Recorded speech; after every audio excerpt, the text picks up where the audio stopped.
passait finalement plus de temps à essayer de convaincre un business angel de mettre 10 000 € qu'elle arrivait à trouver 100 000 auprès d'une banque. J'avais pas fini le dossier, c'est limite s'il m'a pas fait le chèque sur un coin de table. J'ai eu une rage de dents de sagesse pour fêter ça. Attends, je joue avec ma grand-mère, je suis sur le Danny. Oh Salut tout le monde, bienvenue dans ce Realcast. Nous sommes heureux d'accueillir monsieur Eric, qui est pas le fondateur, mais le patron de Subbiteo. Oui, alors non, pas le fondateur, mais en tout cas le président de la Fédération française, en tout cas depuis 2021. Ouais.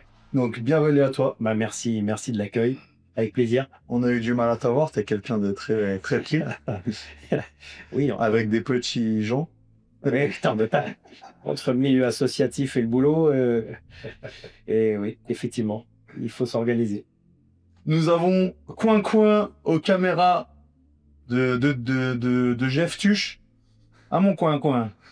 Nous avons le maestro qui est là pour maestrer. Ça va, Mika? Ça va. Ça va, Eric? Nickel. T'es prêt à nous raconter ce qu'est le football sur table? Ah oui, prêt à raconter ce qu'est le football de table, prêt à échanger avec vous, avec grand plaisir. Cool. Et nous avons Charlène là-bas, qui est puni. Lady Gaga. Lady Cracra. Let's go, jingle!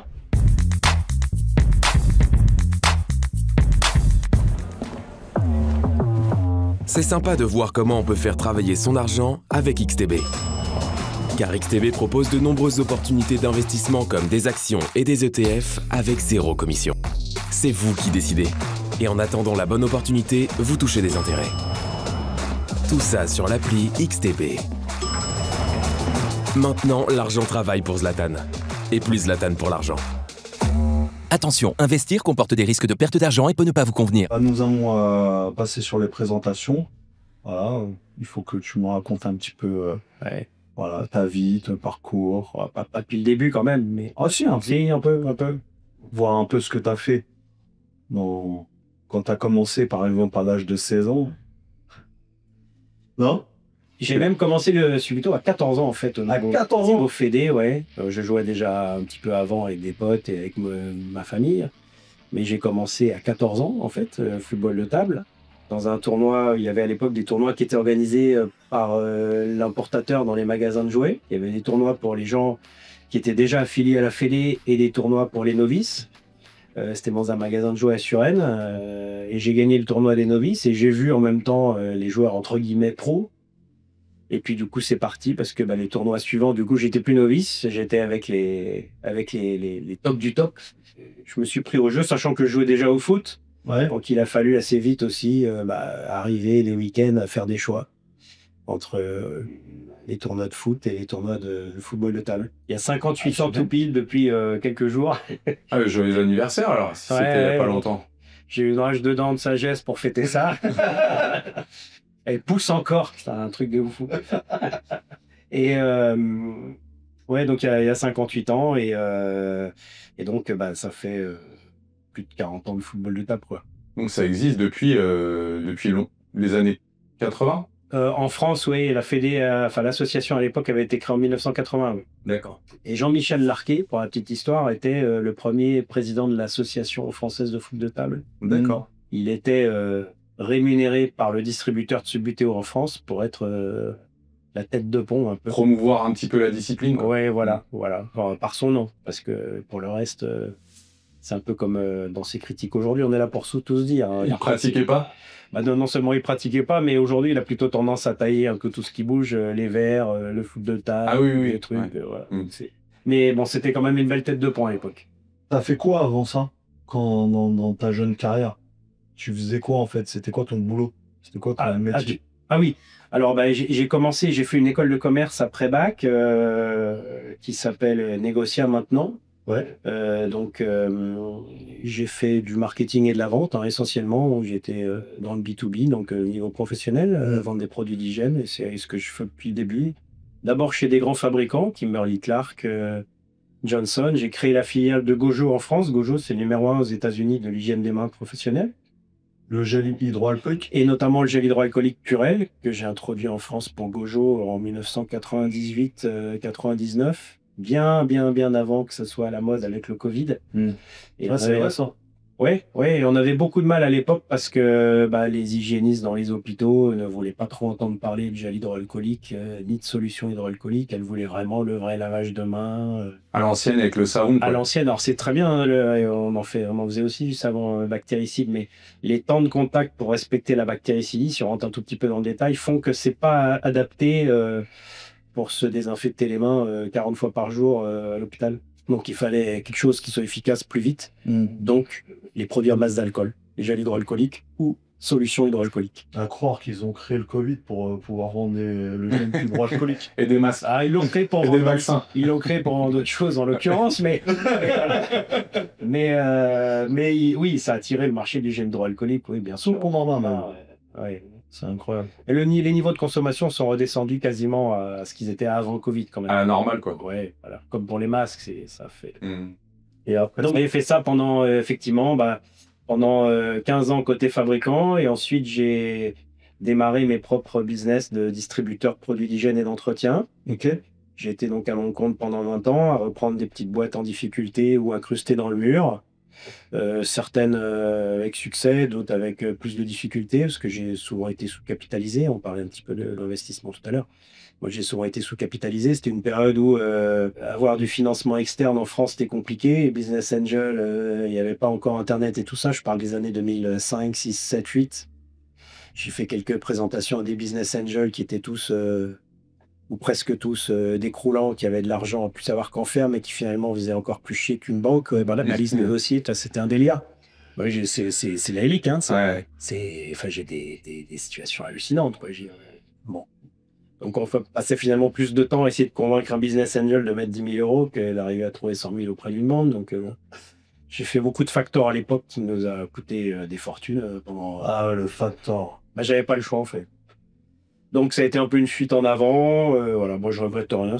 J'avais envie de le faire. Je l'ai fait pendant 20 ans et j'en suis sorti il y a 1 an. Ça veut dire que ça existait déjà, du coup, le factor. Ah, le factor, moi, je l'ai commencé en 2007 ou 2008, je pense. C'est quoi le factor, les gars? En fait, tu vends les factures de tes clients professionnels, en l'occurrence des factures qui sont payées à 30, 40, 60 jours. Ok. Tu les cèdes à la banque. Ça va C'est la banque d'argent être payé tout de suite. qui te les paye tout de suite et qui prend une commission au passage. Ah, La bien, commission étant calculée selon le montant que tu cèdes, selon la valeur moyenne des factures. D'accord, ok. Ça te permet d'avoir l'argent tout de suite. Ouais. Au lieu d'attendre le délai. C'est ça, attendre les habituel, 30, 60 jours.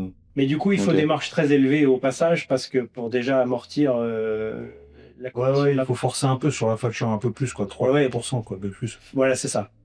Et comme c'est pas toujours évident, tu te retrouves finalement à avoir effectivement la trésorerie qui est avancée, mais ça vient quand même largement amputer tes marges. Et il vaut mieux avoir du financement extérieur, hein, clairement. Non, mais c'est clair. La leçon à tirer de tout ça, encore une fois, hein, c'était une période, hein, moi je ne regrette pas du tout. Il y a plein de choses que je fais différemment aujourd'hui, parce que le contexte est différent, bien sûr. Le contexte de business, le contexte des financements, le contexte des levées de fonds, tout ça. Mais en 2005-2008, on n'en était pas là. Et en plus, il y a eu la crise financière de 2008. Qui n'a rien arrangé. Bon, moi, j'ai pas connu ça, mais j'ai connu un projet de rachat d'une société où en juin, je vois l'un des conseillers de la BNP, conseiller entreprise, avec le projet de reprise d'une boîte qui faisait sens pour tout le business. C'était 500 000 €. En gros, j'avais pas fini le dossier. C'est limite s'il m'a pas fait le chèque sur un coin de table, mais monsieur Nadali, il n'y a pas de problème, revenez avec votre signé et tout. Arrive fin août, signature du dossier, mais entre-temps, crise financière. Et le gars, il dit, ah non, mais attendez, mais le contexte a changé là, mais c'est fini là, on peut plus financer ça et tout, c'est terminé déjà. En 2 mois. Je veux dire, on aurait signé 2 mois avant, c'était le jackpot. Ça faisait sens sur tout un tas de sujets, cette acquisition. Mais voilà, bon, des anecdotes comme ça, il y a de quoi écrire un livre. Mais ça sera peut-être le cas d'ailleurs un jour. Il faut. Oui, il faut, parce que j'ai été confronté à pas mal de trucs en tant que petit chef d'entreprise. Les problèmes d'administration, les problèmes avec les tribunaux de commerce dans certains cas, des crues d'aube. Le parcours du combattant, quoi. Ouais, puis des trucs qu'on n'apprend pas dans les écoles, en fait. Ouais. Donc des trucs que tu apprends que sur le tas, en fait. Donc tant que tu n'as pas appris la vague, tu tu sais pas. Ouais, donc tu peux même pas imaginer, en fait. Syndrome du vélo sans les petites roulettes la première fois, quoi. Tant que tu tombes pas, tu sais pas trop ce que... Oui. Ouais. Alors, tu sais un peu de temps. Je pense qu'il faut que tu prennes le temps d'écrire un bouquin, rien que déjà pour toi, même pas. On va même pas pour le vendre, tu vois. Mais déjà pour toi. Oui. Bah, j'ai déjà une trame, j'ai un peu l'abécédaire, on va dire, du chef d'entreprise ou du repreneur de petite boîte. Alors, il y a des choses qui ont changé dans le contexte, bien sûr, mais il y a aussi beaucoup de choses qui sont restées les mêmes. Hein. Bien sûr.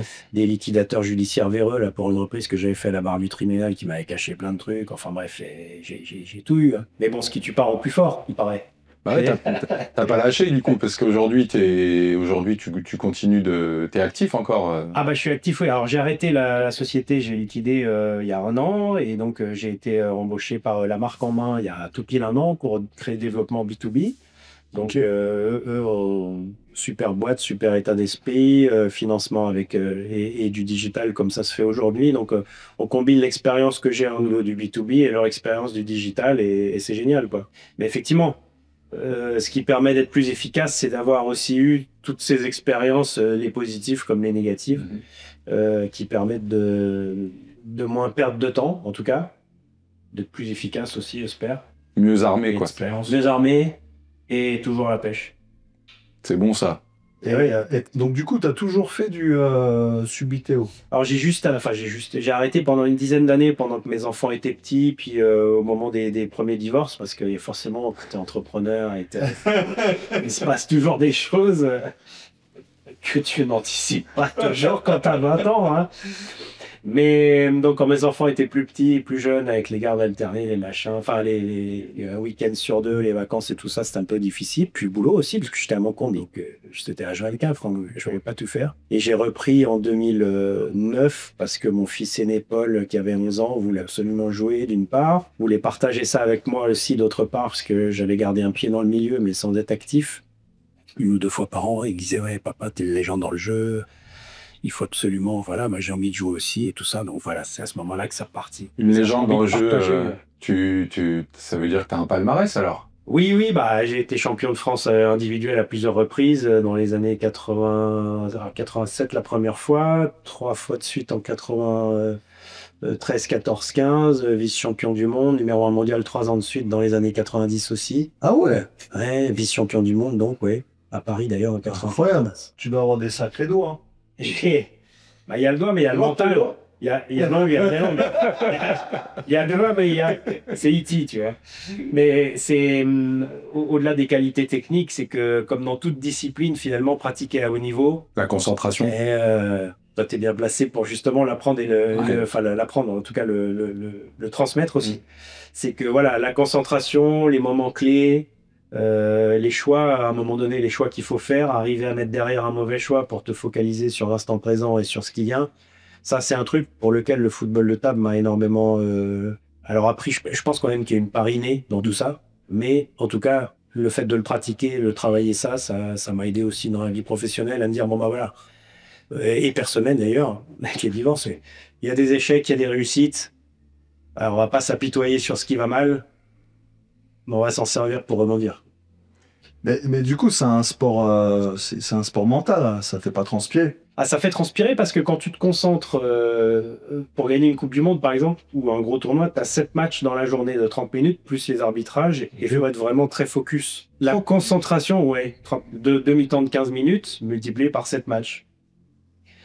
Plus la concentration, le fait de savoir gérer tes temps forts et tes temps faibles, c'est des éléments où quand tu es vraiment très focus, que t'entends rien, tu es dans ta bulle, t'entends rien de ce qui se passe autour de toi, bah tu transpires en fait, hein, tu transpires, t'es focus quoi. Il y a des joueurs enfin moi je suis pas trop dans cette génération-là, mais tous ceux qui font du e-sport, qui sont sur les jeux et tout, ils sont assis dans le canapé avec leur manette et ils transpirent. Hein.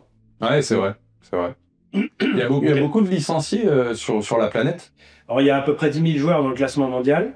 Ah, quand même. Okay. Ça, c'est le classement mondial. Puis après, il y a plein de joueurs qui jouent, qui en sont loisir. Pas dans les en loisir ou qui font des compétitions locales qui sont pas dans le classement mondial. En réalité, c'est un peu comme la pétanque, on entend parler tout à l'heure. La pétanque, tu as les gens qui jouent de façon compétitive et puis tu as ceux qui veulent faire 3-4 tournois dans l'année, qui ont envie de jouer, bien jouer, mais qui font ça que pendant les vacances ou quand il fait beau, quoi.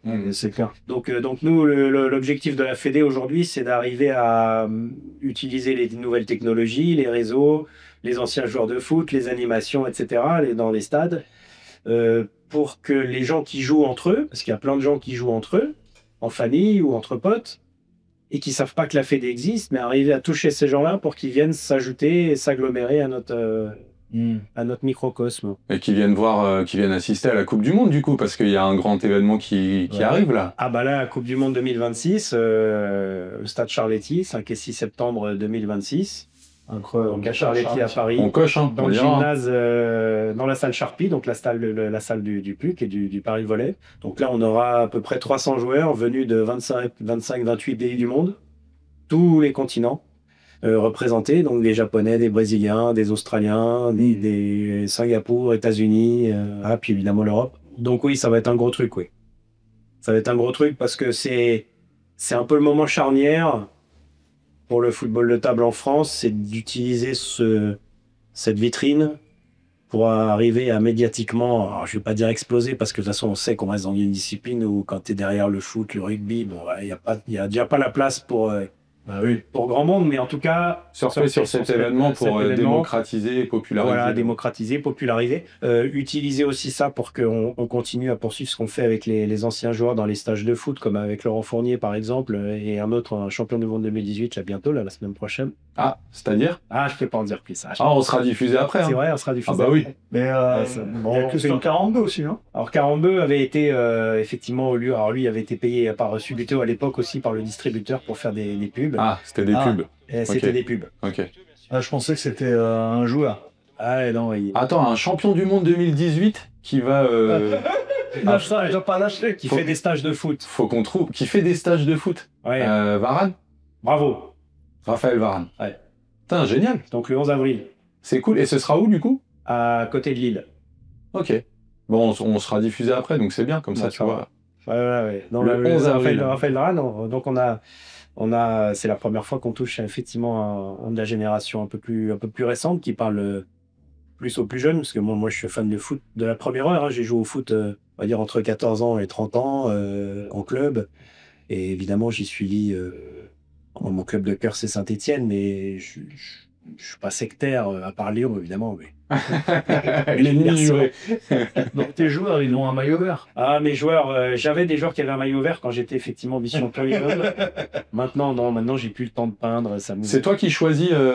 Oui, tu choisis l'équipe avec laquelle tu joues. D'accord, ok. C'est toi qui l'écris en fait. Au choix, soit tu les achètes tout fait si t'es un peu feignant comme moi, soit à l'époque j'avais un peu plus de temps, j'ai peigné et je m'étais fait donc l'équipe de synthé de l'époque avec sur le socle c'était l'Irlande, enfin vert, blanc, orange, parce que j'aimais bien aussi l'Irlande. J'ai gagné quelques tournois là-bas d'ailleurs en Irlande et du coup j'aimais bien l'état d'esprit irlandais aussi, le côté à la fois compétitif et camarade en même temps, la camaraderie, le côté bienveillant des Irlandais.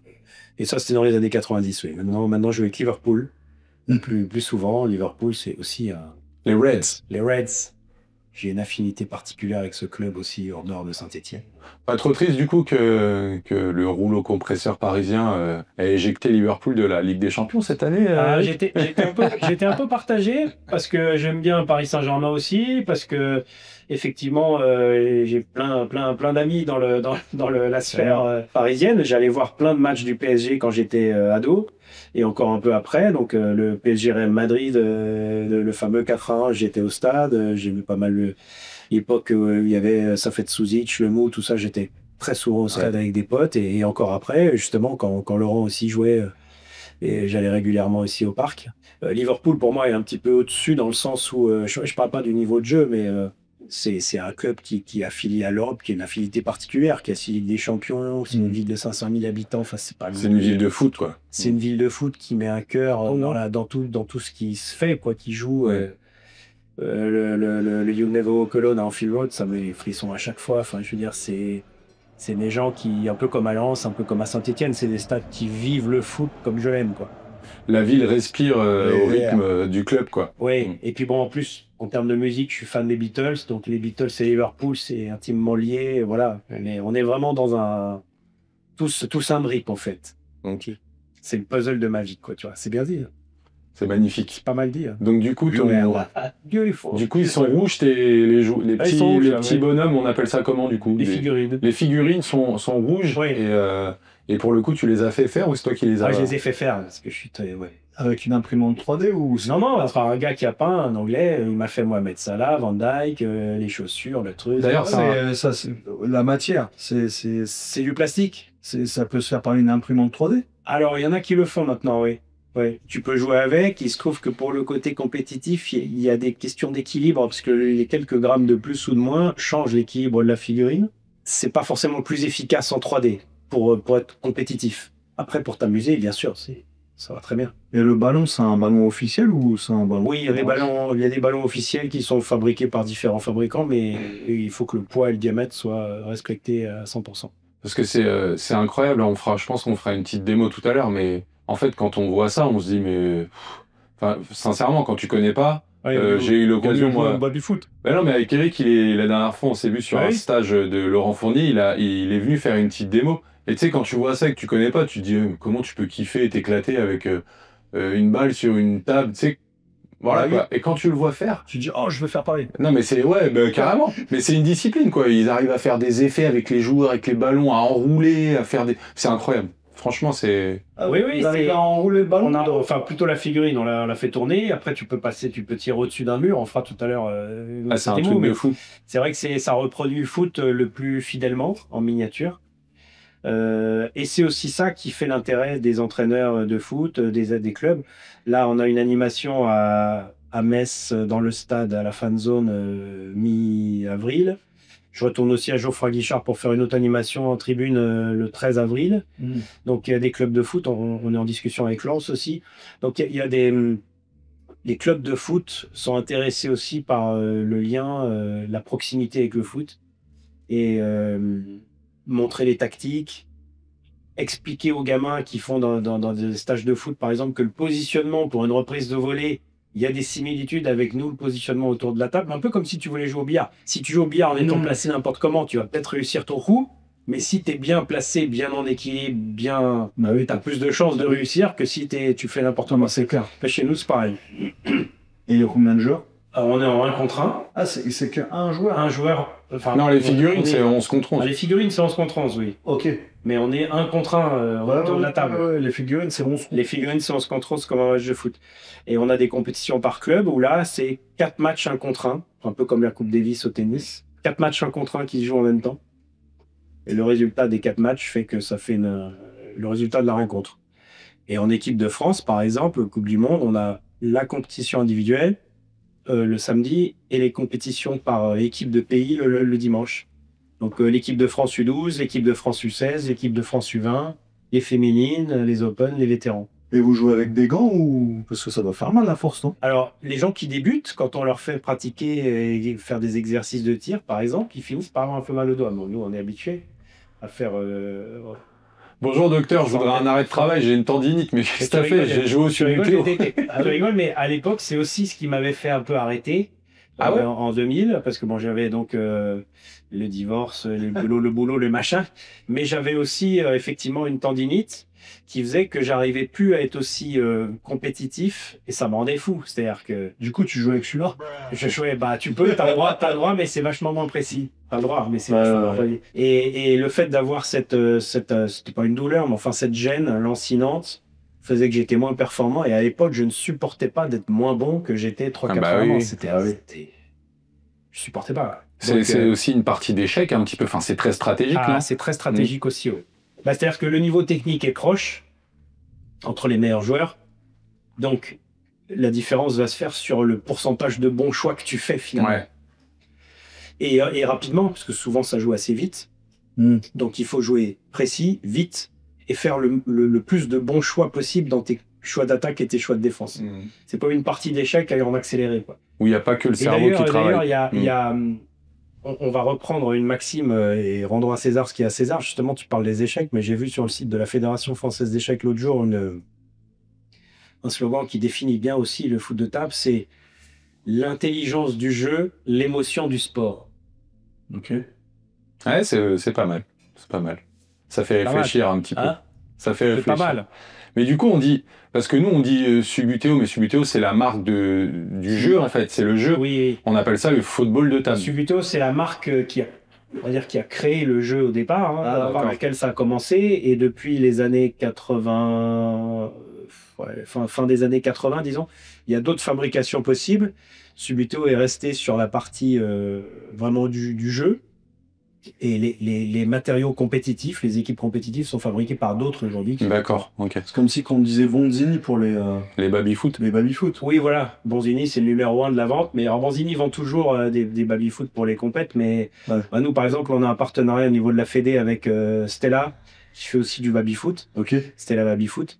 Et des billards, d'ailleurs. Et du coup, on peut aussi jouer sur des tables Stella, par exemple, au football de table maintenant. Ça doit changer, non? Ça doit changer. Les terrains, c'est pas le même. Ah bah la surface de jeu c'est la même, par contre la table en elle-même c'est une table Stella. Nous on met nos tapis officiels entre guillemets. Ah, ok, d'accord. Ouais, c'est ça. Ah, vous avez vos tables. On a nos tapis officiels par plusieurs fabricants aussi qui ont été homologués par la Fédé internationale. Et ça coûte combien si je veux m'équiper, par exemple, acheter, alors on va dire, on est en loisir, je veux m'acheter mon premier matériel pour jouer à ça. Qu'est-ce qu'on a comme possibilité? En Et quel budget loisir, Ouais. bah, pour une soixantaine d'euros sur le site de la Fédé, tu vas trouver 2 équipes, un tapis, les buts, les ballons. Ok. Après, il faut quand même le mettre sur une planche, donc tu peux Faut faire la ta planche grafer toi-même. ou... Ouais, Voilà. Donc à 60 euros plus le prix de la planche, tu peux déjà jouer. d'accord. Et après, si tu veux acheter une table complète, on en vend aussi des tables Stella. Donc là, on est plutôt sur 400 balles pour avoir une table vraiment complète, entre guillemets pro, Ok. avec le tapis. Et tu rajoutes les équipes avec lesquelles tu veux jouer. Donc, on va dire pour 500 euros, tu as tout au complet D'accord, pour ok. jouer dans des très bonnes conditions. Donc ça reste quand même quelque chose de très très abordable. Bah oui. Oui, oui. Ouais. Ok. Oui, et puis bon, l'un des projets de développement avec Stella, c'est de faire justement ce qu'ils ont déjà sur le Baby, c'est-à-dire d'avoir aussi une table qui puisse se transformer en table de cuisine finalement. Ouais. Ah, Et on cool. travaille aussi sur une table pliante pour les gens qui sont en ville, une table qu'un gamin va pouvoir mettre sous son lit, l'ouvrir, alors pas pour jouer en compète, mais pour jouer à la maison. T'as pas la place, tu as ta table pliante, tu la déplies, tu la replies, et puis... Est-ce que ce serait sympa qu'on puisse, je sais pas, quand on va boire un café ou un verre avec les amis le week-end, tu vois, on voit des billards partout, des cibles de fléchettes, des baby-foot, ce serait sympa qu'on puisse C'est ça. surfer sur la dynamique de la Coupe du Monde en France, par exemple, Ah bah, pour mettre un petit peu des tables un peu partout. Je sais c'est pas. ça, moi j'ai plein de projets par rapport à ça. Bon, déjà la table pliante, c'est quand même un dossier prioritaire parce qu'en ville, il y a du potentiel, il y a des gens qui ont peut-être aussi un peu plus de moyens que dans les campagnes et moins de place. Donc la table pliante, c'est important. On a aussi maintenant on commence à mettre de plus en plus des règles et des tutoriels sur les réseaux pour qu'avec un QR code sur les tables qui va renvoyer dessus, ce qui fait que tu dis, ah tiens, j'ai envie de progresser dans tel domaine, paf, tu flashes, tu vas avoir les vidéos qu'on a fait, des tutoriels pour présenter, comment je m'entraîne pour faire. Je pense que c'est important, ça. De toute façon, il n'y a pas le choix en fait. Bah oui. Aujourd'hui, tout est numérique, enfin... donc il faut rendre les choses attractives, simples et que ça reste aussi une proximité avec le foot. Bon, on Ok. peut pas en vivre. Ah non. Non, t'es pas C'est payé. vraiment- alors, on peut pas en vivre et c'est plutôt bien parce qu'il y a quand même aussi, bon, on est arbitre, quand on joue pas, on arbitre des matchs. Ah, c'est ça, j'allais dire. Il y a des fois des situations qui sont un peu difficiles. Enfin, c'est comme au foot, hein, tu vas le dire. Ouais, c'est de la compétition. C'est de la donc, compétition et il y a eu 2-3 tournois avec des tentatives de mettre de l'argent, des primes. Alors, c'était vraiment très mineur. Ouais. Et on sent que ça dénature les rapports entre les joueurs, Ouais. l'arbitre et tout ça. Et donc, d'une part, il n'y a pas l'économie pour le faire. Mm. Et d'autre part, même si on mettait ne serait-ce que 500 balles au vainqueur, ça vient mettre un peu le bazar dans les rapports. Mm. Mais c'est pareil, bon, à part si t'es bon, mais tu vois, dans le ping-pong, on va en vivre du ping-pong. Moi, je pense que c'est en fait, les sports comme ça, pour connaître un peu, parce que j'ai fait du badminton Ah oui. un petit peu, c'est des sports où c'est surtout les sponsors. Si Ah tu ouais. vas chercher un titre européen, mondial, bon là, il y a eu les JO et on a les frères Lebrun, par exemple, dans le tennis de Ouais. table, qui sont incroyables. Donc, je pense que eux, ils ont une rémunération de part des partenariats et des sponsoring. Et peut-être qu'ils ont quelques aides aussi de la Fédération française pour les déplacements et les grandes Mais compétitions. 3 ou 4 joueurs en France, quoi. Voilà, Tu c'est vois. ça. Ah, Et encore, parce qu'ils sont dans les meilleurs mondiaux. Voilà. Mais par convention, non, tu Ouais, c'est n'as payé pas un une fois. salaire en faisant du tennis de table à très haut niveau ou en étant. On est en contact avec LSEI, donc qui filme qui fait le streaming pour la fédération de billard. J'en discutais avec lui il y a quelques jours. Le billard, qui est quand même un truc qui est joué encore beaucoup partout, et tout Grave. ça, et des grosses concepts. super bien. Il y a un Français professionnel de billard en France, il y en a un. Ah non, incroyable. c'est trop. Et pourtant, c'est joué, voilà. Donc il y en a qu'un. Vous avez un diffuseur pour la Coupe du Monde? Alors, on réfléchit sur le streaming déjà. Ok. Après, ça dépend ce que tu vas appeler diffuseur. Si Bah, c'est, Soit, je pense que en continu, vous allez pouvoir à minima couvrir toute la compétition sur YouTube, par exemple, Oui, en voilà. direct. Ouais, c'est l'idée. Mais est-ce qu'il serait pas intéressant d'aller dégoter une chaîne nationale, je sais pas, un petit France 3 Île-de-France, ou Ah bah pour si, bien sûr. couvrir la finale Si, Sport en France, on a eu un contact quand on a fait une émission au Club Sport en France là, au mois de janvier. Mais ça peut être. Il y a tellement de chaînes aujourd'hui qui cherchent quand même du contenu. Ou même Ouais. l'équipe TV. L'équipe TV, ce sera incroyable que de diffuser les TV, finales. ça serait incroyable. Je sais qu'ils sont ouverts à tout ce Ils qui sont est ouverts, ouais. sport un peu émergent comme ça. Inch'Allah. On passera deux, Ah, trois ouais. coups de fil. On appellera nos contacts. C'est vrai. Ouais. non, mais. Mais comment vous faites pour financer, par exemple, une Coupe du Monde? C'est que les sponsors. Ah oui, c'est des sponsors, c'est pas de l'entrée. Il est possible qu'on mette quelques euros pour l'entrée, mais avec beaucoup de places gratuites. En fait, c'est plutôt pour éviter que des fouteurs de merde rentrent dans le gymnase le jour J. Mais parce qu'on communiquera énormément. Si on le fait, c'est une idée. Hein. On donnera aussi beaucoup de places gratuites. Des invitations. De gens qu'on connaît, des invitations. Mais le jour J, il est possible qu'on fasse une entrée payante pour ceux qui n'ont pas les invitations ou qui n'ont pas téléchargé le truc. Ouais, puis ce serait bien que la salle soit pleine aussi et qu'il y ait, Ah, il y a 1000 personnes. Alors déjà, il y a déjà 300 joueurs qui viennent un peu partout sur la planète. Ça fera déjà pas mal sur les 1000 places. Ça, c'est clair. Mais oui, on a par exemple la Maison Lafitte, là, on a la norme majeure de Paris depuis 2 ans. On a pas mal de passages tout le week-end, étonnamment. Enfin, je dis étonnamment, on est toujours agréablement surpris quand il y a des gens qui viennent découvrir et qui restent 1 heure, 2 heures. Ouais, c'est chouette. C'est vrai que ça doit être passionnant. Tu passes devant, t'es obligé de regarder. Bah ouais, C'est obligé de regarder. Puis là, alors sur une coupe La du monde, sur curiosité. un tournoi, t'as de tout. C'est-à-dire, t'as des petits, de tous les pays. T'as les équipes féminines, t'as les vétérans, t'as tous les âges, t'as de la compétition, t'as de l'émotion. C'est comme disait Marc là, de LSEU, justement, contrairement au billard. Les billards à filmer, même quand c'est super bien joué, c'est beau, mais tu rates la boule, tu repars t'asseoir, l'autre il arrive, il n'y a pas d'émotion. Mm. Nous, quand il y a des buts qui sont marqués, ça explose, ça crie, tu filmes ou tu vois, tu captes des émotions. En fait, ce qui nous permet d'être vivants, c'est de faire des choses et de transmettre et de vivre des émotions. Ah oui, c'est clair, c'est clair. Mais on a vu quelques vidéos avec Mika, on a regardé. Et ouais, c'est vrai que le gars, il Vous avez vu marquait. l'italien, là J'étais en je train de sais penser plus. à un autre truc, moi. Je sais plus, mais On va créer les ultras. la Légion X. Mais le gars, il marque un but et derrière, mais il est en transe, quoi. Oui, bah, c'est une des dernières qui est passée, là. T'as l'impression qu'il va se battre, quoi. Mais tu sais. Carmine, ah bah c'est lui, c'est Carmine C'est Napolitano, incroyable. c'est une vidéo qui a fait plusieurs millions de vues sur Ah, c'est en incroyable. Italie et un peu partout. Oui, ça, il faut le démocratiser dans les EHPAD. Et pourquoi pas? Non, non, Bah oui. Pour la dextérité. Alors c'est marrant ce que tu dis parce que alors, pas dans les EHPAD mais pour les jeunes, on a plusieurs joueurs dont les parents ont inscrit le petit 8-9 ans ou 7 ans parce qu'ils les prennent de motricité fine et que le fait qui était un peu pâteau avec leurs mains, tu vois, et le fait de s'entraîner au Subutéo, bah ça les oblige à se canaliser, à se concentrer et à améliorer leur motricité fine. Donc ça a aussi des Ça fait un peu comme le vertus tir. thérapeutiques, quoi. Oui, Un peu comme le tir, non? un peu comme le tir. Ouais.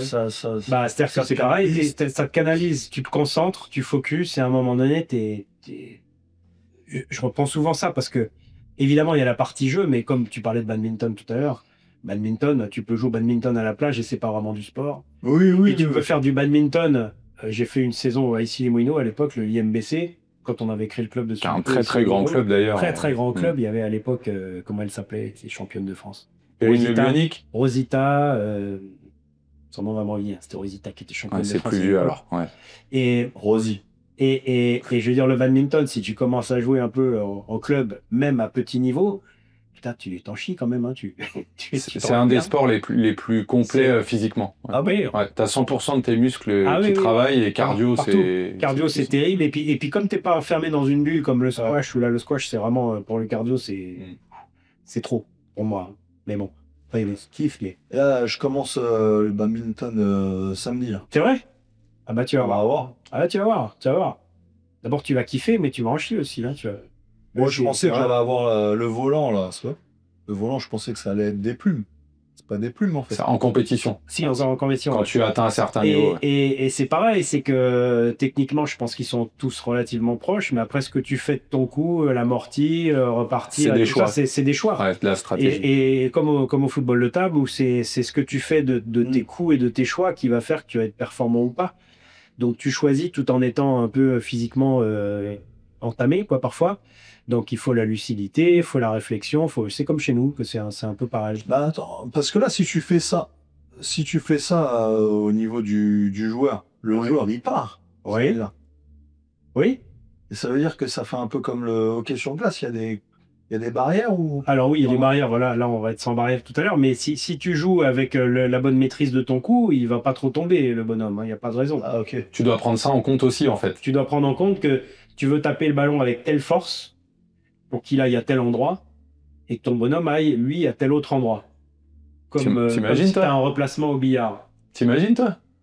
Ça en fait des paramètres sur comme juste si t'as un replacement au billard. Ouais, c'est un peu comme le billard, parce que moi, je me suis dit, ça sert à quoi d'avoir des joueurs si on peut taper avec son doigt? Ah bah tu peux taper avec ton doigt. Ah non, tu tapes pas la balle. Toi, tu tapes le bonhomme qui, lui, va vers la balle. Ouais, c'est ça. Et donc, la force, c'est un peu comme quand tu joues au billard avec ta boule blanche, où tu vas taper une autre bille. La bille que tu tapes, elle va dans la poche ou pas, et ta blanche, elle va à un endroit ou pas. Donc tu peux jouer n'importe comment et t'amuser, c'est ça te suffit. Mais soit tu maîtrises le rétro, soit tu maîtrises l'endroit où tu vas l'amener le plus possible, et c'est ça qui va te faire franchir des paliers. Donc il y a beaucoup de similitudes. Et ce qui est intéressant avec ces disciplines, c'est que elles sont accessibles à tous, parce que même si tu es nul, tu vas quand même t'amuser. Bah oui. Enfin, ça dépend contre qui tu joues, mais en tout cas, tu peux t'amuser. Tu trouves un autre nul. Voilà. Voilà, tu nul. Donc tu peux progresser tout de suite.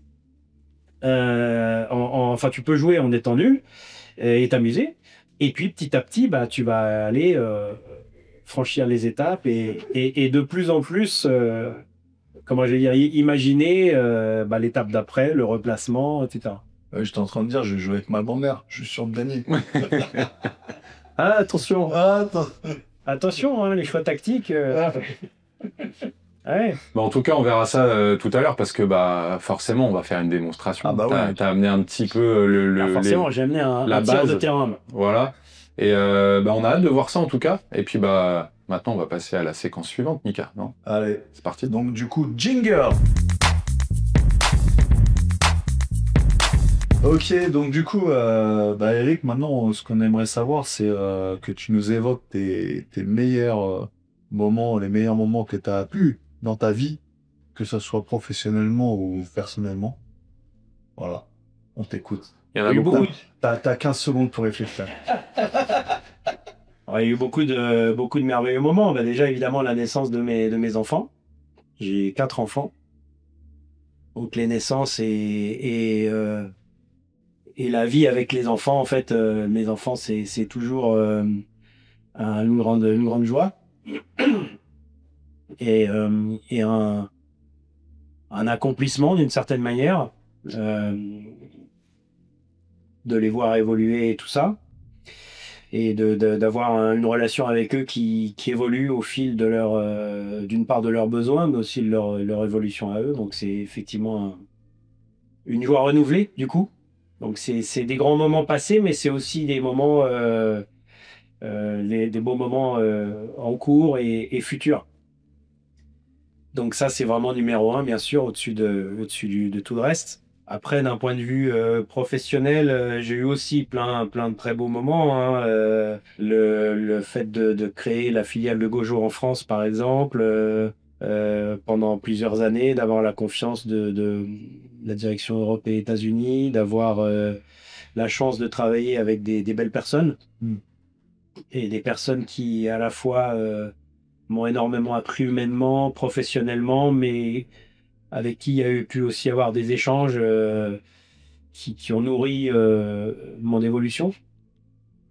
Donc, et puis à titre professionnel, et donc ouais, toute cette partie Gojo était vraiment l'essentiel. Non, Mojo, pour rappel, c'est tout ce qui concerne, en gros, le gel hydroalcoolique. Oui, l'hygiène des mains L'hygiène des mains. aux professionnels, qui est donc c'est une société américaine familiale. Parce que j'avais travaillé avant dans des multinationales où j'avais aussi vu des personnes qui m'ont appris beaucoup. Mais le côté d'être dans une boîte familiale américaine, ça peut paraître antinomique. Hein. Mais le propriétaire de Gojo à l'époque, c'était Joe Kenfer, qui était la deuxième génération. Maintenant, c'est sa fille qui a pris la suite. Et Joe, c'était le Bill Gates, un visionnaire à l'époque extraordinaire, en même temps super humain et pas trop américain dans le fonctionnement financier pur. C'était vraiment... Quand j'ai été recruté, il m'a dit, bah écoute, tu nous fais la stratégie pour être perçu comme les meilleurs dans 10 ans. Pas forcément les plus grands, pas forcément les plus profitables, mais les meilleurs. La meilleure image. Incroyable. Je veux dire, c'est beau. C'est inspirant aussi. Bah oui. Là, tu te dis, bah voilà, tu vas faire les choix, tu vas tout caler, tu vas tout mettre en place pour que l'image soit au top, au taquet. Et ça, c'est une grande chance d'avoir pu côtoyer ces gens-là. Humainement, j'étais accompagné par un directeur Europe, là, John Speakman, qui était aussi humainement un gars exceptionnel. Donc tout ça, ça fait partie. Alors, c'est pas des moments, c'est pas du one shot, quoi. C'est pas juste un instant T. C'est des moments qui se sont prolongés au fil de l'eau, tu vois. Et après, en tant qu'entrepreneur, on a eu des bons moments, mais des moments plus compliqués. C'est la séquence d'après ça. Ça, c'est la séquence d'après. Donc oui, et puis d'un point de vue football de table, plein de beaux moments aussi, évidemment, des compétitions, des moments un peu en suspension. Alors, je ne parle pas trop de développement personnel, mais on pourrait, dans la mesure où j'ai eu des moments où, notamment quand j'étais parmi numéro 1 mondial, on va dire parmi les meilleurs mondiaux, des moments où je pouvais jouer quasiment en décorporation, c'est-à-dire j'étais tellement dans la zone, comme on dirait dans d'autres activités. Ouais. Dans d'autres sports, j'étais tellement dans la zone que j'étais quasi en hypnose, c'est-à-dire que tout réussissait comme dans un rêve, et je me voyais jouer et gagner du coup. Donc j'arrivais à profiter du moment, dans des moments en suspension, pas vraiment. Donc j'ai vécu ça 4-5 fois à l'époque, et c'est un sentiment incroyable, quoi. C'est un sentiment incroyable que je pense quasiment seul le sport peut procurer. Je pense. Dans une minorité. Ouais, c'est clair. Donc ouais, des très très beaux moments. Et alors, comme j'ai une tendance à être plutôt optimiste par nature, pas forcément pour le pays, mais pour plein d'autres choses, je sais qu'il y aura aussi plein d'autres beaux moments à venir. Donc c'est clair. Donc c'est aussi bien d'avoir déjà des références et de se dire, bah voilà, cette partie-là, elle peut être encore vécue d'une manière différente, parce que a priori, je vais plus avoir d'enfants quand même, donc ça s'arrête. Mais de pouvoir revivre des sentiments qui aident à être portés pendant plusieurs semaines ou plusieurs jours, c'est faute. Et d'ailleurs, est-ce que tu vas jouer à la Coupe du Monde? Alors non, à la Coupe du Monde, je ne jouerai pas, parce que même si je suis potentiellement sélectionné ou sélectionnable en équipe de France par un niveau dans l'équipe de vétérans. Conflit d'intérêt peut-être parce que tu es président de la Fédé, non? Ou alors c'est pas tellement ça, c'est surtout que en termes en organisation, il faudra que je sois à 100% dédié pour les partenaires, pour les délégations étrangères, pour les médias, pour les anciens joueurs de foot qui vont pouvoir venir. C'est dommage. Oui, bah c'est dommage, mais en même temps, si je veux être performant en Coupe du Monde, la dernière fois je perds en quart de finale il n'y a pas très longtemps, donc si tu veux, pour arriver à être performant, il faut être tellement focus sur son propre jeu des semaines avant.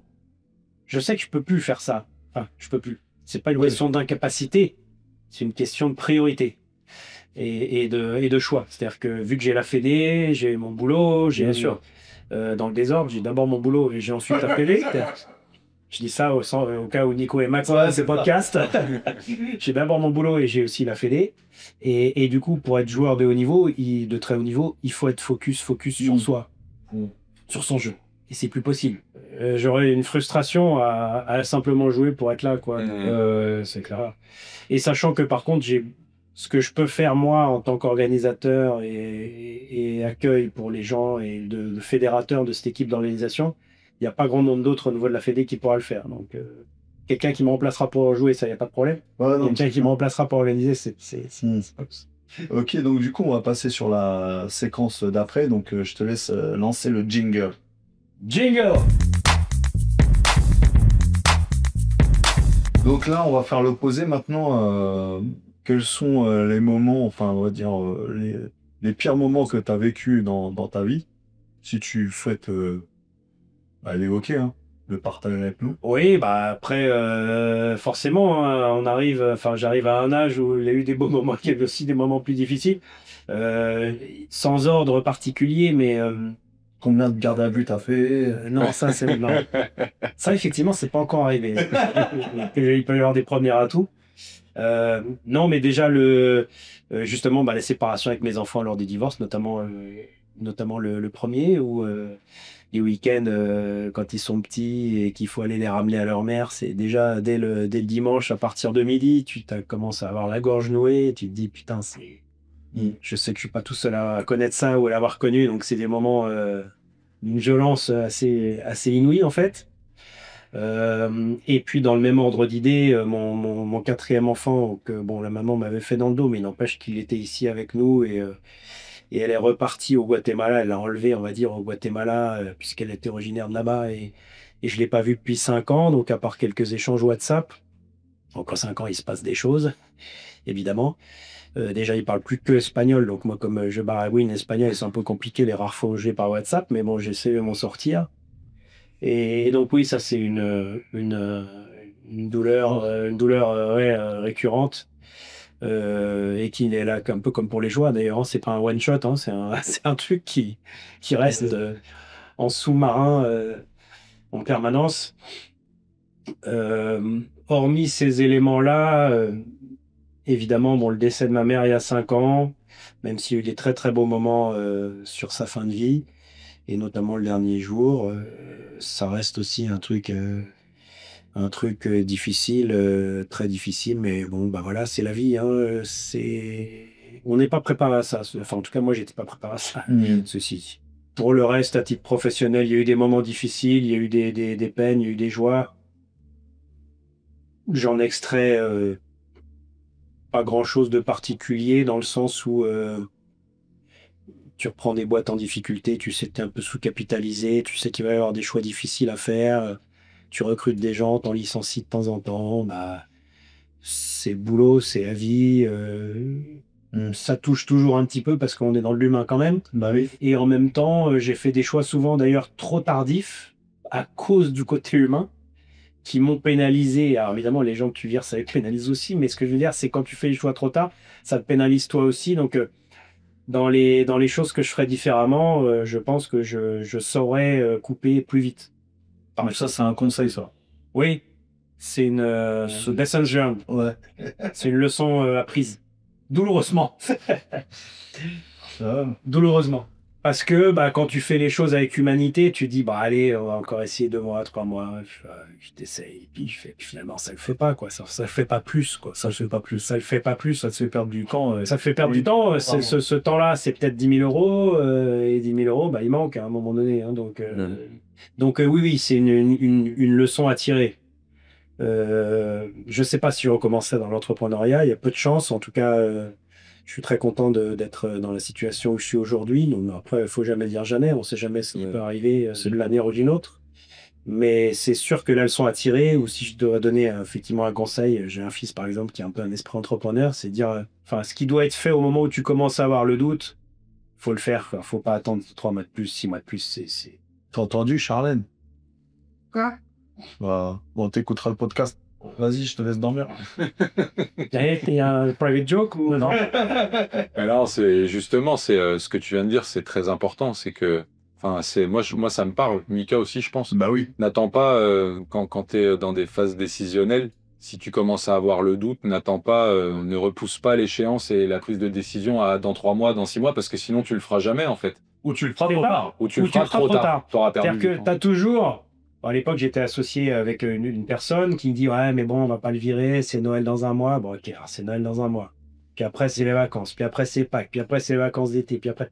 Bref, il y a tout le temps une bonne raison pour pas prendre les choix qui doivent être pris à un moment ou à un autre, surtout si le doute est arrivé, quoi, le doute est introduit. Donc, Parce que le train, il passe tout le temps, le train, en fait, mais il faut monter dedans quand c'est le bon et quand Bah c'est oui. celui qui te correspond. Oui. Ouais.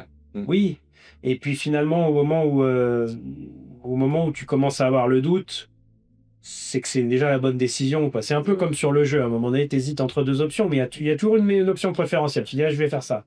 Puis à un moment, tu dis, ah non, je vais peut-être regarder autre chose. Non, il faut rester sur la première. Faut rester sur la... Ah oui, oui, oui. Hein? Tu me suis. Ouais, non, c'est clair. La première, c'est la bonne. La première, c'est la bonne. Ou pas, hein. On transpose à d'autres choses. Oui, oui, oui. Oui. Ouais, j'aborderai pas ce sujet-là en matière de... Mais bon, je veux dire, donc c'est des moments d'apprentissage. C'est ça qui est important, si tu veux, dans cette séquence, et c'est pour ça qu'on veut la faire aussi, et te poser ce genre de questions, parce que comme ça, de but en blanc, de te dire c'est quoi les pires moments de ta vie, ça peut paraître un peu intrusif, mais c'est surtout, on veut surtout mettre la lumière pour les gens qui vont regarder Oui. cette émission et ces émissions, sur c'est quoi les épreuves que tu rencontres dans la vie personnelle, professionnelle, parce qu'on va arrêter de se mentir, c'est toujours lié Bien sûr. proprement dit. Et c'est important de mettre la lumière là-dessus pour que des gens puissent s'identifier. Peut-être qu'il y a des gens qui vont regarder, qui démarrent quelque chose qui est semblable à ton parcours professionnel. Ah oui. Peut-être qu'il y en a qui sont enfin, qui vont se retrouver dans ce que tu as dit.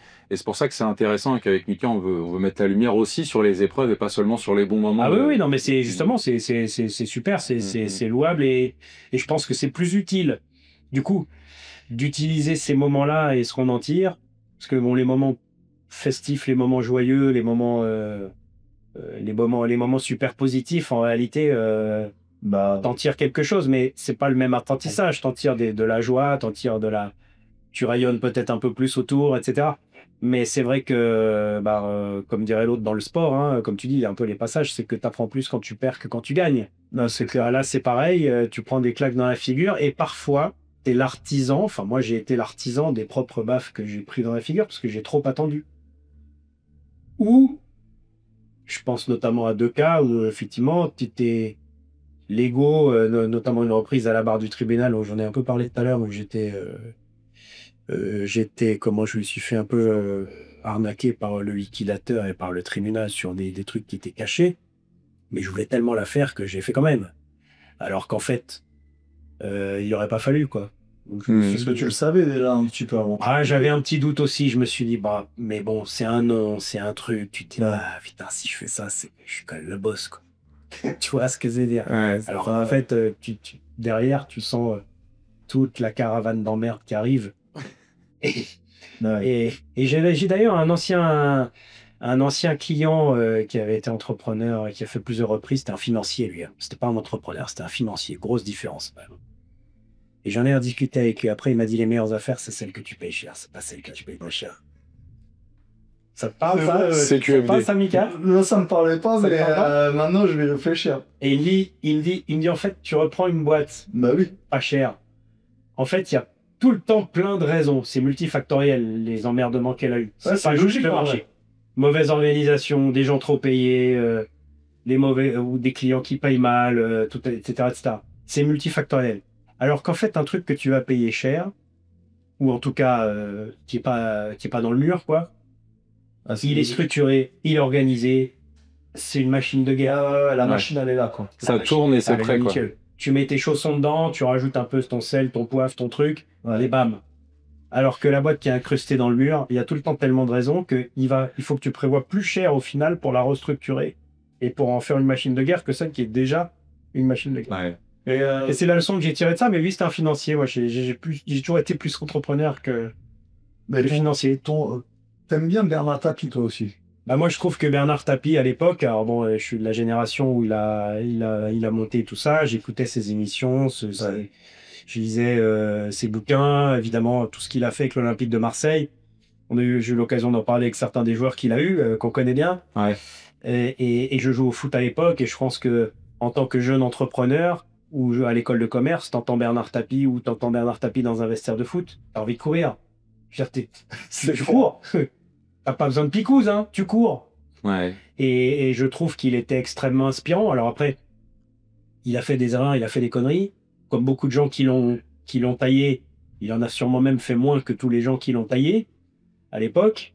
Il y en a qui devraient être derrière les barreaux aujourd'hui, qui ne le sont toujours pas. Bon, bref, c'est une autre histoire, mais ce que je veux dire, c'est qu'en tant que personne inspirante, oui, il m'a inspiré.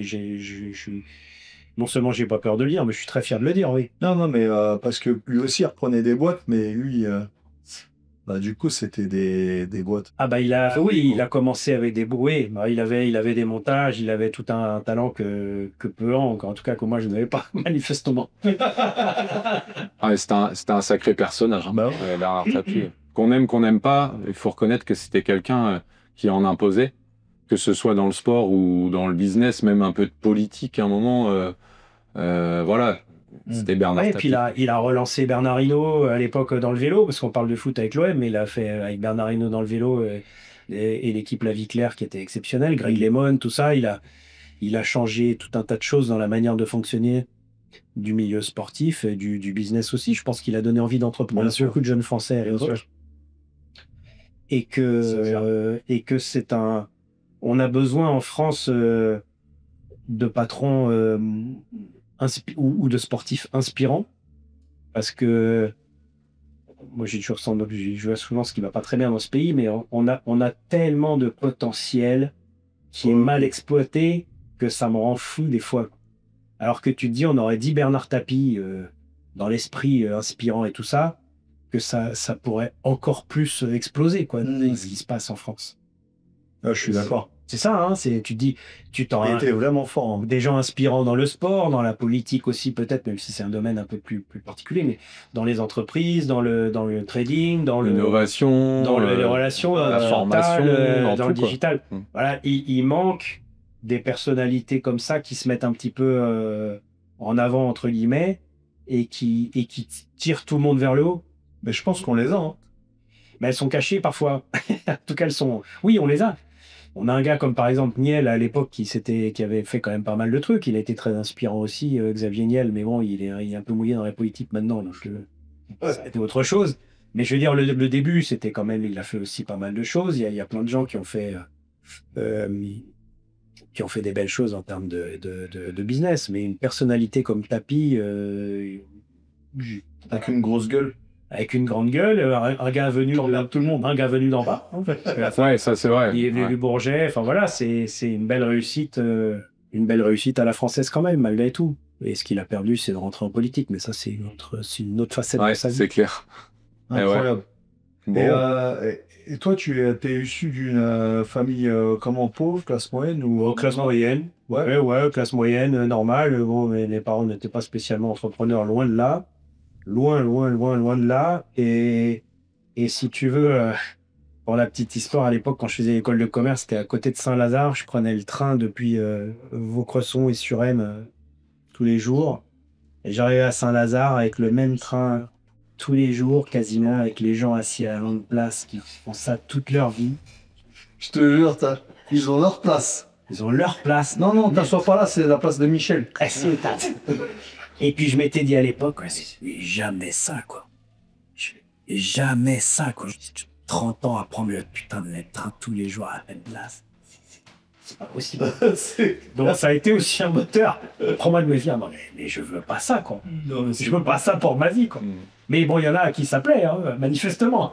Ouais, ça convient et c'est au moins ça, toi. C'est un peu ça qu'il y a dans l'esprit, c'est que je trouve que les gens se brident beaucoup parce qu'ils veulent la sécurité et ils se disent, bon, j'ai la sécurité, ça va, je vais pas tenter le diable ou quoi que ce soit, mais en fait, ce qu'il faut comprendre dans la société actuelle, c'est qu'on tente pas le diable quand on essaye de faire des choses. Oui, peut-être qu'on prend des risques parce qu'on va y consacrer du temps et de l'énergie, mais putain, faites les choses. Si vous avez des idées, allez-y, quoi. C'est un beau mot, faire. Bah ouais, c'est un beau mot. Faire, ouais. Faire, c'est un beau mot. Action de sa zone des Action, c'est un beau mot. Et puis, de toute façon, j'avais un client à l'époque, quand j'ai commencé dans la distribution, à mon compte, qui était un gars qui avait commencé à faire sa boîte de nettoyage, faire ses laveurs de vitres un peu tout seul, puis il avait monté une très belle boîte, pas énorme, mais extrêmement profitable et rentable. Il vivait super bien, et puis voilà, il avait sa boîte qui faisait 1,5 million, il avait 1 million de cash, il était le roi du pétrole, il avait déjà des dizaines de bailleurs qu'il a eu sur la boîte, des maisons, des trucs, des machins. Et il m'avait dit, de toute façon, il m'a dit, au pire, si tu rates, ça te fera pas un deuxième trou du cul. Hein, Non, ouais, c'est ça. Voilà, so what? Bah oui. Oublie que t'as aucune chance, vas-y, fonce, on sait jamais sur un malentendu Bah oui. si ça peut marcher. Ouais. Et puis si tu fais les choses avec le cœur, bah t'attires la réussite C'est aussi, aussi- t'attires c'est- les rencontres, le hasard n'existe pas. Et c'est aussi un sentiment aussi d'être allé au bout de tes idées, d'avoir tenté quelque chose. Même si tu échoues, tu n'arrives pas à l'endroit que tu visais dès le départ, au moins tu auras le sentiment de te dire, putain, ouais, j'avais une idée, je l'ai faite, quoi. J'y C'est suis ça. allé. Bah surtout que ça passe vite, hein. Enfin je vais pas jouer au vieux con, mais mais bon, moi j'ai encore l'impression d'avoir 30 ou 40 ans devant moi, mais je veux dire, le fait d'avoir effectivement été au bout de l'idée, c'est une vraie satisfaction. Ouais, une espèce de plénitude, quoi. Bien sûr. Tu te dis, voilà, Mm. quand tu regardes en arrière, parce que bon, de temps en temps, quel que soit l'âge, c'est bien de regarder devant et de foncer et tout ça, mais c'est bien aussi de se dire, bah voilà, il y a des choses que je ferais différemment, bien entendu, mais j'ai pas de regret d'avoir fait ce que j'ai fait, parce qu'avec les moyens que j'avais et ce que j'avais à l'époque, putain, c'était beau, quoi. Ah bah bien sûr. C'était bien, c'était couillu. Et Coin, t'as une question ou pas? Non, parce que c'est bon. Toi, Je bois vos paroles, c'est génial. Non, mais c'est top, on va pouvoir passer à... Du coup, bah, s'il n'y a pas de questions, on va passer au Funny Time. Jingle. Ok les amis, donc let's go, c'est parti. Il y a Eric qui va nous expliquer un petit peu 2-3 choses parce que, comme tu peux le constater, les seuls bonhommes que j'ai vus dans ma vie qui ressemblaient à ça, c'était dans une galette des rois. Donc si tu peux nous expliquer un petit peu. Bon alors, là, c'est le but, le gardien de but, on est sur un tiers de terrain. Normalement, le terrain, effectivement, fait à peu près la taille de la table, du coup. On a 11 figurines chacun, indépendantes les unes des autres, contrairement donc au baby-foot, ce qui permet donc de les jouer individuellement et de pouvoir, comme au billard, pousser le ballon et faire vivre les figurines en trouvant des angles qui permettent de faire une passe et de déplacer en même temps une autre figurine où tu veux. Donc, mettons que j'ai les rouges pour attaquer. Chaque fois que je touche le ballon, une fois, je suis obligé de toucher le ballon, le défenseur a la possibilité de faire ce qu'on appelle un coup de défense pour se déplacer, mais sans rien toucher. Donc il peut, on va imaginer que je fasse ce coup-là en tant qu'attaquant. Voilà. Le défenseur peut faire ce qu'il veut, c'est-à-dire il peut faire ça, il peut se mettre devant, là c'est une boulette, il a fait un gros trou, il peut choisir de ramener un joueur supplémentaire pour fermer cet espace-là, bref, il faut réfléchir assez vite pour faire le meilleur coup possible. Et comme je disais tout à l'heure, ce sont des choix que tu fais à chaque coup d'attaque, à chaque coup de défense. Donc, celui à un moment donné qui va gagner le match, c'est pas juste celui qui va être le meilleur techniquement, c'est aussi celui qui aura fait le plus de bons choix. D'accord. Ou le moins de mauvais choix. C'est-à-dire, là, par exemple, dans cette situation-là, le défenseur peut se mettre devant pour essayer de ralentir, mais il peut se dire, je vais faire une petite toile d'araignée tout doucement et je vais amener un deuxième joueur qui fait que j'ai encore plus fermé l'attaque. Certains vont se dire, oh là là, c'est déjà trop fermé, je vais en amener ici. Simplement, ce faisant, bah, le défenseur est trop loin, il ne gêne plus rien, et l'attaquant va pouvoir jouer et tirer. Ok. Donc, tous les choix qu'on fait ont une incidence, évidemment, sur l'évolution de la partie. Cette ligne-là, qui s'appelle la zone de tir, n'existe pas au foot. Au football de table, on ne peut pas tirer tant que le ballon n'a pas franchi la ligne. Là, j'ai pas le droit de tirer. Donc, là, j'ai le droit de tirer parce que la balle a complètement franchi la ligne. Ok. L'attaquant a le droit de jouer en mouvement, c'est-à-dire chez nous, une reprise de volée, c'est quand le ballon roule. Exemple, là la défense est bien en place, les jaunes, les rouges n'ont pas beaucoup de place pour passer, la balle n'est pas encore en zone de tir, j'ai la possibilité de la mettre dans la zone et de reprendre de voler. Oh, ça va trop vite. C'est plus dur, hein, évidemment, techniquement. Bah oui, c'est plus dur. Parce qu'il faut déjà que la passe soit réussie, là elle est ratée, je peux encore jouer avec lui, mais je ne peux pas faire la reprise. Donc il faut que la passe soit réussie et que la reprise soit réussie aussi. Je ne l'ai pas fait avec lui, je l'ai fait avec lui. C'était juste pour te troubler. Me troubler, ouais. Te troubler et troubler le défenseur, parce que le défenseur, lui, il anticipe. Si l'évidence, c'est jouer ici, le défenseur va préparer un coup de défense pour contrer celui-là. Mais s'il joue avec l'autre, le défenseur, il n'a pas le temps. Tu vois ? Oh, ça doit... Et un match, ça doit être... Alors ça dépend. Il y a des vraies parties d'échecs avec des gens qui jouent très lentement, tennis pourcentage, tu vois. C'est-à-dire, je ne prends pas de risque. C'est un petit peu comme l'histoire d'entrepreneur. Tu as aussi des profils, père de famille. Safe. Safe, je ne tente rien, je ne risque rien. Au pire, il y a 0-0. Bah, au pire. Au pire. Voilà. Sur un malentendu, je mets un but de merde, mais bon. Catenaccio. Voilà. Et il y a aussi des profils très entrepreneurs, très proactifs, très offensifs, où là, ça va partir dans tous les sens. Toi, t'es plus t'as compris. cette type. Et après, du coup, au niveau des tirs, comment on fait? Alors, au niveau des tirs, je vais mettre un mur pour montrer, même si ça arrive rarement dans un vrai tournoi, mais au niveau du tir, selon que tu es près du ballon ou loin du ballon, on va tirer de deux manières différentes. Mais en gros, ce qu'il faut imaginer, c'est qu'il faut donner un coup sec. Pas forcément vite, mais un coup sec. Donc là, on va faire un petit truc vite fait. Tir de précision. Tir de précision. L'idée, c'est que je tire au-dessus du mur et que je dégomme le bonhomme qui est dans la lucarne. Boum.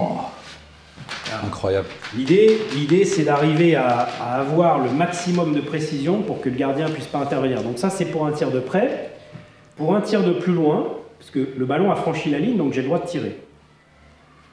Pour un tir de plus loin, la méthode de tir va être un peu différente, mais toujours dans l'idée, c'est un peu de la physique, de transmettre l'énergie de la figurine au ballon pour qu'il se lève. Comme au billard. Ça veut dire que là, tu es en mesure, c'est un geste technique, mais tu es en mesure, avec cette distance-là du ballon, de faire passer le ballon par-dessus le mur. Oui, je suis en mesure de le faire. Alors, je dis pas que je vais réussir du premier coup, mais tu es en mesure de le faire. On pourra couper, faisant plein, on prend la bonne. Non, je vais prendre la bonne direct, je vais me mettre en focus. L'idée, c'est d'essayer d'imaginer comme à la pétanque un carreau. C'est-à-dire, sauf que là, le bonhomme ne va pas arriver en haut, donc il va quand même avancer un peu, mais si je tire très fort, je peux aussi lever le ballon, mais je vais perdre de la précision et ma figurine va partir n'importe où. Si j'imagine un coup sec, rapide, dont l'idée c'est que mon bonhomme reste dans cette zone-là après le tir, il continue un tout petit peu, mais il a transmis toute son énergie au ballon pour le lever. C'est ça que j'essaye de faire. Donc, je prépare, je me concentre, je visualise. Ouais, il est bien passé au-dessus, hein. Mais le gardien a fait un arrêt. La sortie, mais c'est mon bonhomme qui a touché le défenseur, on le verra dans le... Attends, bouge le gardien si tu veux. Donc là, je suis bien passé au-dessus. Voilà. Le bonhomme est resté, pas tombé de la table. Donc l'idée, c'est des... Alors ça, c'est quand on atteint déjà un meilleur niveau. Il faut, en fait, moi, ce qui m'a beaucoup aidé dans la compréhension, parce qu'on est parti d'une discipline et il n'y avait rien en termes de data et de data, voilà. Le fait de commencer à faire des initiations, des animations avec des clubs de sport, avec des joueurs de foot, enfin ça j'avais déjà matérialisé avant, mais c'est d'essayer de se nourrir de ce qui se faisait déjà au billard, au hand. D'aller prendre un peu partout, quoi. D'aller prendre un peu partout sur la position du corps. Là, vous avez peut-être pas fait gaffe, mais j'étais aussi... La position de ton corps à toi? La position de mon corps à moi. Tes appuis et mes appuis, mon équilibre, compte aussi dans la réussite du coup. C'est-à-dire, je suis en équilibre parfait, j'ai mon bras qui est bien aligné, je suis pas comme ça. Il y en a qui jouent comme ça. Donc comme ça, tu vas pouvoir réussir une fois sur 10, 2 fois sur 10, 3 fois sur 10, mais pas 9 fois sur 10. Ah, donc il y a plein de paramètres en fait. Si tu es bien en équilibre, bien en appui, bien aligné avec ton, ton corps, tu vas pouvoir avoir beaucoup plus de chances de réussir. Photo rentrant, le joueur est parti, il n'est pas allé à l'autre bout de la planète, rien n'est tombé. Eh bien, c'est impressionnant. Bah, maintenant, on va voir si tu es un bon prof, Mika. Dernier petit truc, le dribble. Chez nous, c'est ce qu'on appelle un coup effet. Par exemple, là, vous voyez que je ne peux pas aller tout droit vers le ballon parce qu'il y a un adversaire qui entre. Donc, qu'est-ce que je vais faire? Tu vas contourner le défenseur. Je vais contourner le défenseur en faisant ce qu'on appelle un coup effet. Alors là, c'est une autre méthode. Il ne faut pas taper la figurine, il faut la soulever et l'accompagner en même temps, évidemment. Allez, voilà. Ah ouais, d'accord. Donc là, je ne l'ai pas embarqué exactement comme je voulais, mais je peux le faire. Voilà. Ça calme, hein. Allez, à vous. Coin, tu vas faire ça comme sport. Allez. Vas-y. Tu passes par ce mur, tu fais un coup franc. Allez, fais un coup franc, Mika. Je fais un coup franc. Alors là, t'es un tout petit peu... Voilà, rapproche-toi un peu du ballon, parce qu'au début, c'est déjà pas évident de l'amener. Allez, le gardien, c'est Barthez. Il est en train de... C'est Lama. C'est Bernard Lama. Si c'est Bernard, il va l'arrêter. Si c'est Bernard. Allez, Bernard. Allez, je joue Bernard. Tu m'engueules pas, Bernard, si je l'arrête pas. Vas-y. Ah, là, c'est... comment... J'ai fait une Benzema. C'est Stéphane Pichot qui a tiré le coup franc. Il y avait Bibar dans le mur. Wow, transversal, pas mal. Eh, Bernard, t'as vu? Je l'ai arrêté. C'est quoi, c'est en arrêt de Bernard, une manchette? Ouais, c'était ça, mais Bernard, il est bloqué, lui. Oui, c'est ça.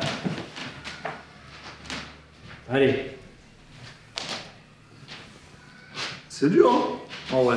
Bah, en vrai c'est un entraînement, quoi. C'est une... Oh, la barre. Pas mal. Barre transversale. Là, on est sur du matos professionnel, entre guillemets. C'est-à-dire, c'est vraiment mes équipes de compète, en France Sky Rouge.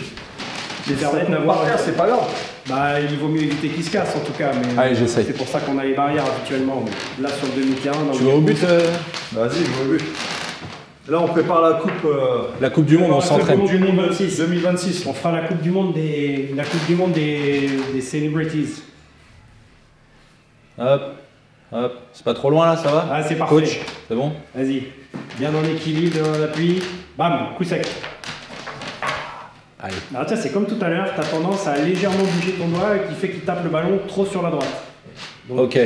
non, alors c'est pas le bonhomme qui C'est change. mon c'est doigt vraiment qui tu soit tapes plus dans l'endroit l'axe, que- quoi. Oui. Ah, c'est dur, hein? Bah oui, c'est dur. Ah, il faut que j'y arrive, allez. Bah, heureusement que c'est dur. Il n'est pas numéro 1 mondial qui veut. Ah, j'y arriverai pas. Toi, t'es en panique, mon gars, c'est pour ça. Tu nous mets une petite lucarne? Allez, une petite lucarne. Alors, ce qui est assez marrant, c'est qu'on a, Ouais, c'est quelques l'inverse. gars qui sont dans la préparation mentale aussi, au niveau du subu, et qui Ah font ouais la préparation mentale dans le foot, par exemple. Ok. Et donc, contrairement aux disciplines où tu cours, nous, on est autour d'une table, sans courir. Donc, tu es dans ta tête. C'est-à-dire qu'il faut arriver à gérer tes émotions sans la dépense physique. D'accord. C'est-à-dire que tu dois arriver à rester zen, mais c'est dur, parce que quand tu es en Ouais, face, bien sûr. tu es dans une finale ou une demi-finale ou un truc, et que tu es but décisif, tu es en face, tu es tout seul dans ta tête. Il Ouais. faut arriver à gérer ces moments-là au mieux. Ah, il l'a fait tomber. Hein. Ouais, j'ai Et, fait un petit peu haut quand même. Et ça fait pas mal au dos? Ça peut, mais alors c'est aussi une habitude. Quand tu t'es joues grand, beaucoup. tu sais, parce qu'il y a une hauteur Oui, réglementaire. alors là, on est un peu bas. Mais, D'accord. on joue souvent à 7-8 cm plus haut. Ok. Ceux qui sont grands, bah, quand ils jouent beaucoup, ils ont pas mal au dos parce qu'ils sont habitués. D'accord, Mais toi, ok. si tu te mets à faire 2 Mais matchs j'ai- d'affilée, t'auras mal au dos. J'ai déjà mal au dos là, je me suis penché Ouais. 30 secondes. T'auras mal au dos parce que c'est pas une position naturelle pour Comme toi. quand je fais la vaisselle, tu sais, j'ai mal au dos. Ah, c'est ça, c'est ce que tu dis à ta femme, ouais. Pas mal. Bien joué, Mika. Ah, t'as réussi? Bah oui. Attends, c'est Mika, mon gars. Je crois qu'en fait, t'as déplacé le but qui a fait tomber le bonhomme, mais on ne dira pas. T'as fait le déménageur quoi en fait. Un peu. Allez, boum. Ah, il l'a eu. Joli. Je l'ai eu. Bah oui. Non, non, je l'ai pas eu. C'est le but qui s'est déplacé aussi. Mais c'est bien déjà. Regarde, alors après, parce que bon, après on peut croire que je suis habitué à tirer en l'air et que du coup c'est plus facile. Mais quand il est au pied du deuxième, c'est pareil. Hein. Voilà. Le sport c'est de viser Ouais, droit ou. Donc après on fait des exercices. Par exemple, quand je fais des exercices pour les gamins, il y a le rond central. On dit bah voilà, tu vas faire une passe et il faut que le ballon il arrive dans le quart de rond, Ah oui, dans oui, le oui. demi-rond, pour que tu t'habitues à avoir la bonne force, la bonne direction pour le mettre là où tu veux. Pour doser quoi. Pour doser. Donc à cette distance du ballon, un peu plus près, un peu plus loin. Pour qu'après quand tu es en match, bah, si tu as un bonhomme qui est là, tu sais qu'avec telle force, tu vas lui mettre dans des bonnes conditions, tu vas faire ta passe dans des bonnes conditions. Il y a des coups francs, des pénaltys et tout. Et des coups francs, des pénaltys. Pénaltys pas souvent. Hein. C'est quoi? C'est quand l'adversaire il respecte pas une règle du jeu? Oui, ou- alors, par exemple ici, si je suis défenseur avec les jaunes et que j'ai un attaquant ici, si je touche un adversaire avant le ballon, il y a pénalty. D'accord. Parce que j'ai touché une figurine avant le ballon. Ok. Il faut toucher le ballon en premier, toujours. Ok. Si je fais ça, il n'y a rien. Par contre, si je fais ça, il y a faute, parce que j'ai touché la figurine D'accord, avant le le joueur ballon. avant. Incroyable, c'est impressionnant. Eh, Bah, Franck, bravo. tu connaissais ça? Non, pas du tout. C'est la première fois que je voyais ça. Voilà. Bravo pour cette Donc, démo et merci. bah là, on a eu des reprises de volée, on a eu des tirs dans la lucarne, on a eu du coup à effet, on a eu pas mal de trucs là. Ah, je vais essayer de vous faire une spéciale qui va être peut-être pas facile sur cette distance-là, mais Alors c'est quoi? la Raconte-nous. spéciale c'est le jump shot. Alors, on va enlever le gardien quand même. Donc le ballon est shot. derrière le On va mur sauter. et tu dois Exact. taper. Donc c'est ton Je- joueur qui va passer par Je passe par-dessus, je tape le ballon et je rentre dans le but. Et c'est autorisé en partie ça? C'est autorisé, mais bon, ça arrive pas souvent parce que c'est quand même. Il vaut mieux à la limite prendre un autre bonhomme, hein. C'est plus pour le spectacle qu'autre chose. Hein. Ouais, c'est comme le pour ça, 6 heures Harlem- retourné quoi. Harlem Globetrotter. Ouais, ok. Ah, c'est fort. Ah, Bernard est encore bien passé. Tu triches. Voilà. Bah bravo hein. Franchement, c'est hyper impressionnant. Parce que quand on voit le jeu comme ça, je le disais tout à l'heure, tu sais, t'as l'impression que c'est un truc infantile et que tu vas faire du pouce-pouce, quoi. Ouais, mais tu sais, c'est comme quelqu'un qui joue au badminton qu'à la plage, Ouais, qui n'a jamais vu de compète. Ouais, je comprends. Et qui a jamais vu de compète. Ouais. En fait, tant que t'as pas vu une compète et que t'as pas joué vraiment, Alors que le badminton, c'est un truc de malade. un truc de malade. Eh, les gars, le coup le plus rapide, je crois qu'on est à beaucoup plus de 400 km/h. En sortie de raquette. Le volant, il va à Sortie plus de de raquette. 400 km/h. Ouais, je te le garantis. Il freine très vite, mais je veux dire, la sortie de raquette. Ouais. Ah, c'est un truc de fou, le bad. Bah d'ailleurs, tu vas voir, parce que tu t'es inscrit.